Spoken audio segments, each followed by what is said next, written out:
Hello friends, आज मैं आपको फेटल अट्रैक्शन ये 1987 की मूवी एक्सप्लेन करने वाला हूँ। जब एक मैरिड आदमी अफेयर स्टार्ट करता है तो वो बहुत बड़ी मुसीबत में फंस जाता है। इसी इस मूवी की स्टोरी लाइन है।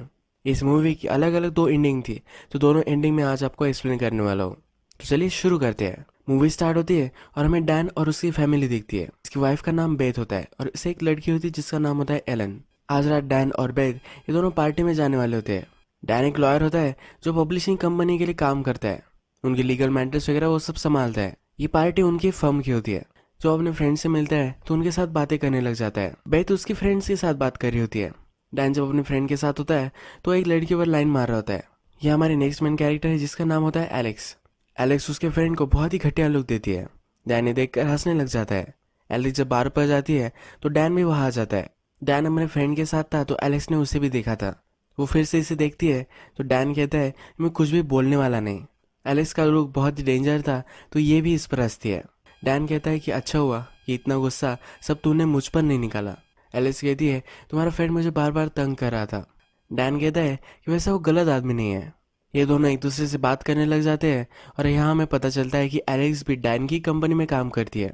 डैन कहता है कि मैं तो बहुत दिनों से वहाँ हूँ, मैंने कभी तुम्हें वहाँ देखा नहीं। एलेक्स कहती है कि अभी 3-4 ही हफ्ते हुए हैं, मैंने अभी अभी ज्वाइन किया है। डैन की वाइफ बेथ थोड़ी देर में उसे बुलाती है और इसे अब घर जाना होता है। इस पार्टी में डैन के बॉस ने उसे बोला होता है कि एक बड़ा ट्रबल उन्हें आ गया है। बेथ और डैन दोनों बेथ के मदर एंड फादर को देखने के लिए जाने वाले थे और अब ये हो नहीं पाएगा। डैन को उसके बॉस की प्रॉब्लम सॉल्व करनी है, इस वजह से अब उसे यही रुकना पड़ेगा। वो अब 1-2 दिनों के लिए यहाँ अकेला ही है। जब ये ऑफिस पहुंचता है तो वहाँ एलेक्स भी होती है। इनके पब्लिशिंग कंपनी में एक बड़े राइटर ने पॉलिटिशियन के ऊपर एक कैरेक्टर बेस किया था, इसी वजह से ये एक लीगल ट्रबल में है। डैन सही से किस तरह से इस केस को लड़ना है इसकी स्ट्रैटेजी वगैरह बनाता है। ये मीटिंग खत्म होने के बाद जब वो नीचे आता है तो बारिश गिर रही होती है। डैन की अम्ब्रेला भी टूट जाती है तो एलेक्स उसे देखती है। एलेक्स उसके पास जाती है और उसे छाता वगैरह देती है। डैन कहता है कि बारिश खत्म होने तक क्या हम कॉफी वगैरह पी सकते हैं। ये फिर दोनों एक होटल में आ जाते हैं। एक दूसरे के अजीब अजीब केसेस से डिस्कस कर रहे होते हैं और खूब हंस रहे होते हैं। डैन कहता है कि मेरे मदर एंड फादर का डिवोर्स हुआ था तो मेरी मदर मुझे बोली थी कि तुम ही मुझे रिप्रेजेंट करो। डैन कहता है कि बड़ी मुश्किल से मैंने मदर को कन्विंस किया था कि ये मैं नहीं कर सकता। ये दोनों इस बार हंसने लग जाते हैं कि लॉयर बनना ये एक बड़ी रिस्पॉन्सिबिलिटी है, बहुत सारी चीज़ें आपको सीक्रेट रखनी पड़ती है। एलेक्स पूछती है कि क्या तुम सीक्रेट रखते हो। ये इससे फ्लर्ट कर रही होती है। डैन कहता है कि आज तुम्हारी कोई डेट नहीं है। एलेक्स भी कहती है कि मैंने उसे कैंसिल कर दी है। डैन को यह अच्छा लग रहा होता है। एलेक्स फिर उससे पूछती है तुम्हारी वाइफ कहाँ गई है। डैन कहता है कि 2 दिनों तक वो वापस नहीं आने वाली है। एलेक्स कहती है कि तुम्हारी वाइफ बाहर गई है और तुम मेरे साथ लंच कर रहे हो। डैन कहता है किसी के साथ लंच करना कोई गलत बात नहीं है। एलेक्स कहती है कि ये हो सकती है, यानी कि एक दूसरे के साथ वो आज रह सकते हैं। एलिस कहती है कि हम एक दूसरे से अट्रैक्टेड है, ये तो ऑब्वियस ही है। इसके बाद डायरेक्टली एलिस के घर पर आ जाते हैं और इंटीमेट हो जाते हैं। रात में पार्टी में भी जाते हैं। जब सुबह होती है तो डैन वहाँ से निकल जाता है। डैन को रात में उसकी वाइफ का कॉल आया था पर इसने वो पिकअप नहीं किया था। अपनी वाइफ को फिर से कॉल कर देता है। ये दोनों एक दूसरे का हाल पूछते हैं तो इसकी वाइफ कहती है कि इसे और एक दिन लगने वाला है। इसकी जो बेटी है इसने यहाँ रैबिट देखा है तो उसे अब रैबिट भी चाहिए। डैन इस पर मना कर रहा होता है। इसके बाद डैन उसे गुड बाय कर देता है और ये बैठा हुआ होता है तो इसे एलेक्स का कॉल आता है। एलेक्स इस पर चिढ़ गई होती है। वो कहती है मुझे बिना बताए ही तुम चले गए। डैन कहता है कि मैंने एक नोट छोड़ी थी, एलेक्स को नहीं मिली होती है। वो देखकर वो खुश हो जाती है। एलेक्स फिर उसे कहती है कि अगर तुम चाहो तो तुम यहाँ आज आ सकते हो। वो उसके लंच वगैरह कुक करने वाली होती है। डैन कहता है मुझे बहुत सारे काम है। एलिस कहती है कि काम तुम यहाँ भी कर सकते हो, मैं तुम्हें कोई भी डिस्टर्ब नहीं करूँगी। डैन बहाने बना रहा होता है कि उसे डॉग को वगैरह भी बाहर लेकर जाना है, पर एलेक्स मानती नहीं। इसके बाद डैन और एलेक्स ये दोनों पार्क में आ चुके हैं और उसने डॉग भी लाया है, ये हमें दिखता है। ये दोनों पार्क में घूमते फिरते हैं और बहुत मज़े करते हैं। डैन भागते भागते गिर गया है और उसे हार्ट अटैक आ रहा है, ऐसा वो प्रिटेंड करता है। एलेक्स बहुत ही डर जाती है। एलेक्स को डरता हुआ देखकर वो उठ जाता है और उस पर हंसने लग जाता है।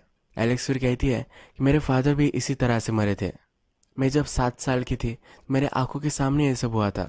डैन कहता है मैं बहुत ही सॉरी हूँ, अगर मुझे पता होता तो कभी भी मैं ऐसा जोक नहीं करता। एलेक्स फिर उस पर हंसने लग जाती है।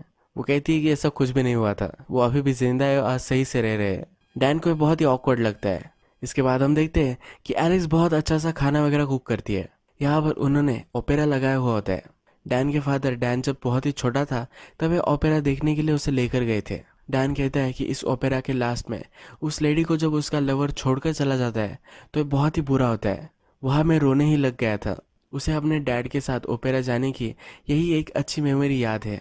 एलेक्स ने भी ये ओपेरा देखा है और इसे भी ये बहुत पसंद है। इन दोनों की जो चॉइस है ये सेम है।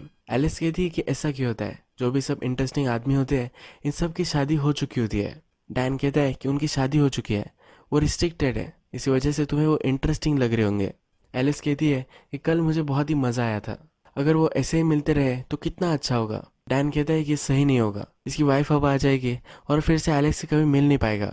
एलिस कहती है कि मुझे तुम कॉल करना। डैन भी उसे वादा करता है। इसके बाद हम देखते हैं कि ये दोनों इंटीमेट हो जाते हैं। जब शाम होती है तो डैन यहाँ से जा रहा होता है। एलेक्स उससे पूछती है कि क्या तुम यही नहीं सोच सकते। डैन कहता है कि नहीं, मुझे घर जाना पड़ेगा, उसे और भी कुछ काम होते हैं। एलेक्स उस पर चिढ़ जाती है। वो बोलती है कि तुम्हारा अब काम हो चुका है तो डायरेक्टली तुम मुझे छोड़कर चले जा रहे हो, तुम मुझे ऐसा क्यों ट्रीट कर रहे हो। डैन कहता है कि ये क्या तुम बात कर रहे हो, हम दोनों ने डिसाइड किया था कि ये सिर्फ एक दो दिन की बात है, क्या सही क्या गलत ये हम दोनों ने मिलकर डिसाइड किया है। जब डैन वहाँ से जा रहा होता है तो एलिस उसे पास बुलाती है। वो कहती है कि हम अब फ्रेंड्स रहेंगे। वो उसे हक करती है। डैन उसे कहता है कि मैं बहुत ही सॉरी हूँ अगर मैंने किसी भी वे में तुम्हें अपसेट किया होगा। एलिस उसे छोड़ नहीं होती। जब डैन उसके हाथ देखता है तो इसने अपनी नस काट ली होती है। एलेक्स फिर बहुत ही डर जाता है, उसके हाथ पर पानी वगैरह लगाता है, उसे मलहम पट्टी वगैरह कर देता है। रात भर वो यही रुकता है और सुबह होने के बाद उसे कहता है कि प्लीज़ तुम डॉक्टर के पास चले जाना। इसके बाद यहाँ से निकल जाता है। घर आने के बाद उसकी वाइफ को लगे कि ये घर ही था, इस वजह से सब बेड वगैरह वो डिस्टर्ब कर देता है। फ्रिज में जो सब खाना होता है वो सब कुत्ते को खिला देता है।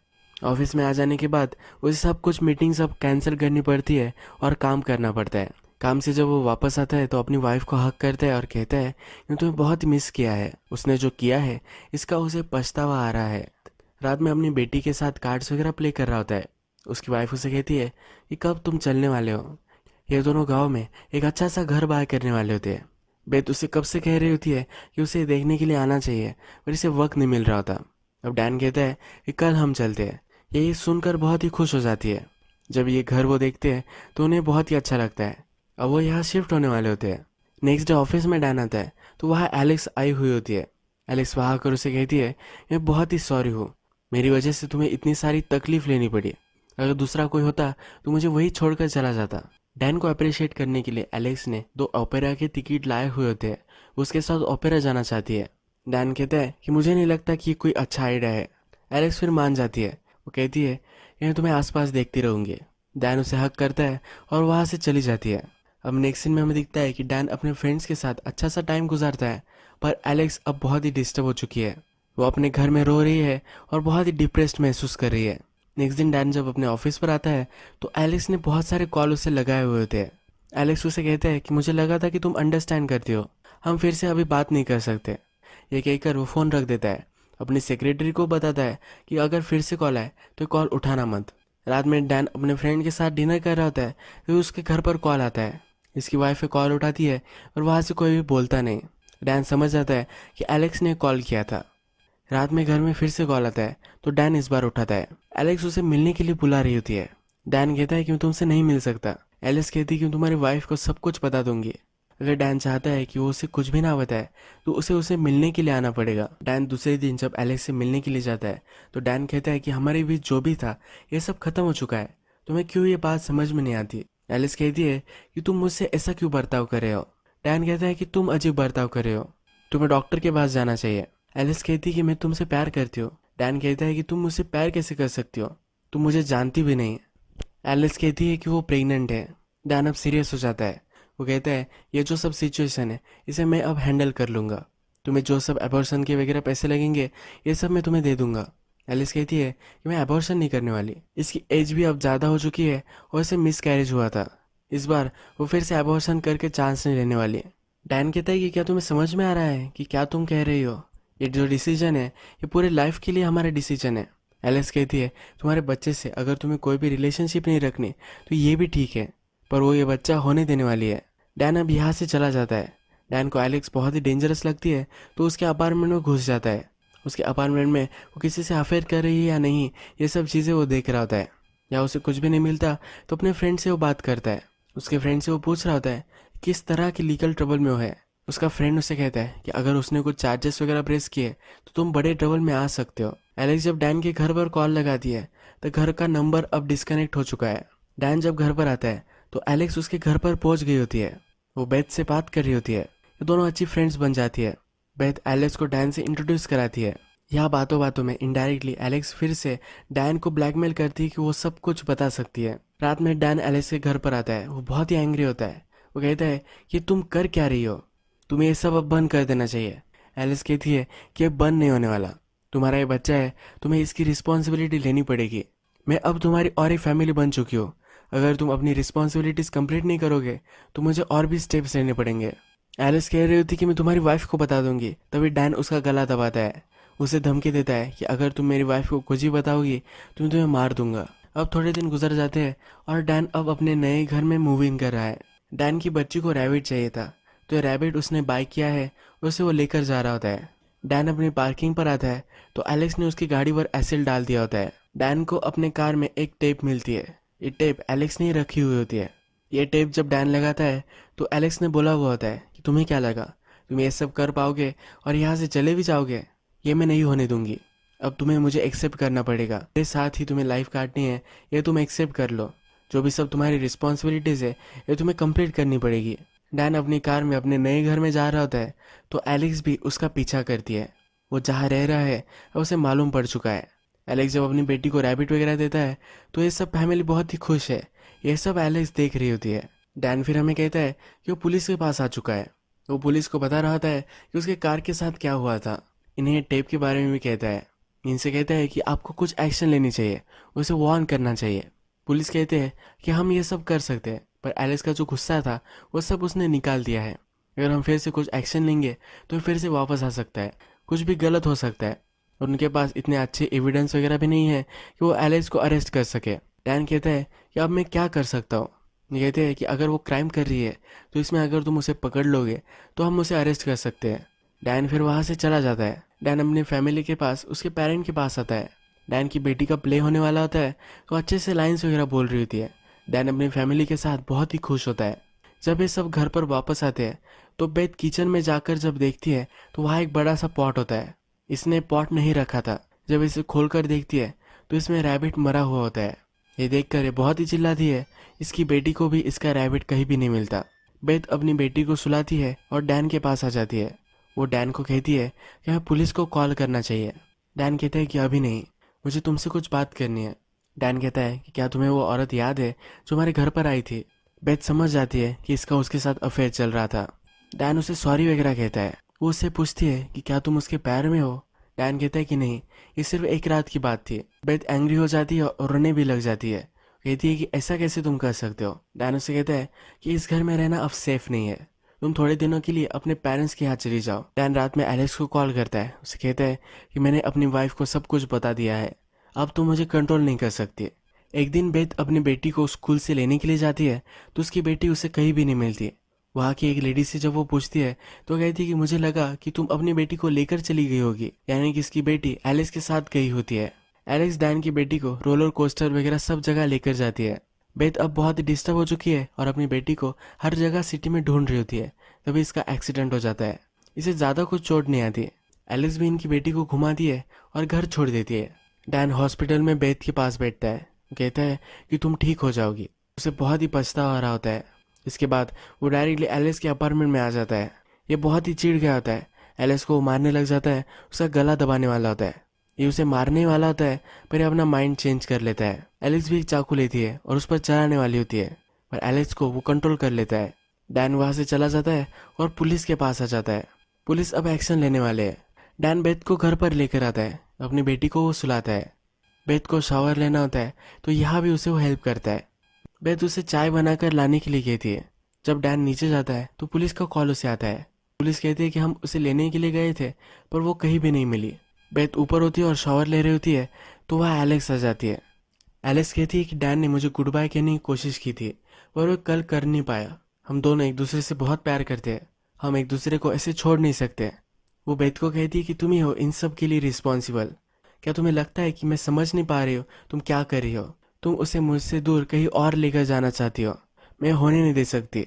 इसके पास चाकू होता है और बेथ पर वो वार करने लग जाती है। ये दोनों एक दूसरे से फाइट करने लग जाती है और बेथ डैन को बुलाती है। डैन भागते भागते वहां आता है। ये एलेक्स को कंट्रोल करने की कोशिश करता है, पर इसमें चाकू से वही बहुत इंजोर हो जाता है। वो फिर एलेक्स को पकड़ता है और पानी में डुबा देता है। एलेक्स अब पानी में डूब कर स्ट्रगल करना बंद कर देती है। डैन जब चैन की सांस लेता है तो एलेक्स फिर से उठ जाती है। ये डैन को मारने वाली होती है, तभी बेथ ने गन लाई होती है। इस गन से वो एलेक्स को मार देती है। पुलिस वहां आते हैं और सब सिचुएशन उन्हें बताई जाती है। डैन को अब कोई भी ट्रबल नहीं होने वाला। ये जो मूवी की एंडिंग थी, ये लास्ट मूवी पर चेंज कर दी थी। एक्चुअल में जब जापान में इस मूवी की स्क्रीनिंग हुई थी तो इसमें अलग सीन्स थे।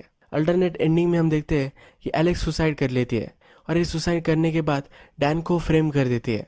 डैन ने एलेक्स को इग्नोर किया था, तो डैन ने जेल में चला जाता है।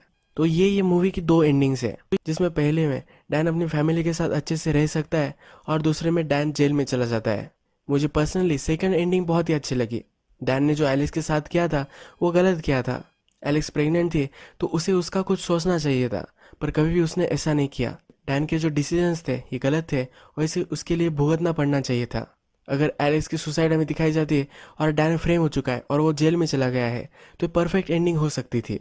जो ओरिजिनल एंडिंग है ये भी समवॉट एक्सेप्टेबल ही है। अगर आपको ये वीडियो अच्छा लगा होगा तो प्लीज़ इस वीडियो को लाइक कर दीजिएगा। मैं बहुत सारी ऐसी मूवीज़ लेकर आता रहता हूँ, तो प्लीज़ चैनल को सब्सक्राइब कर दीजिए और बेल नोटिफिकेशन आइकन दबाना भी मत भूलिए। हम फिर से मिलेंगे और एक नई मूवी के साथ, तब तक के लिए थैंक यू और आप अपने आप का ख्याल रखिए।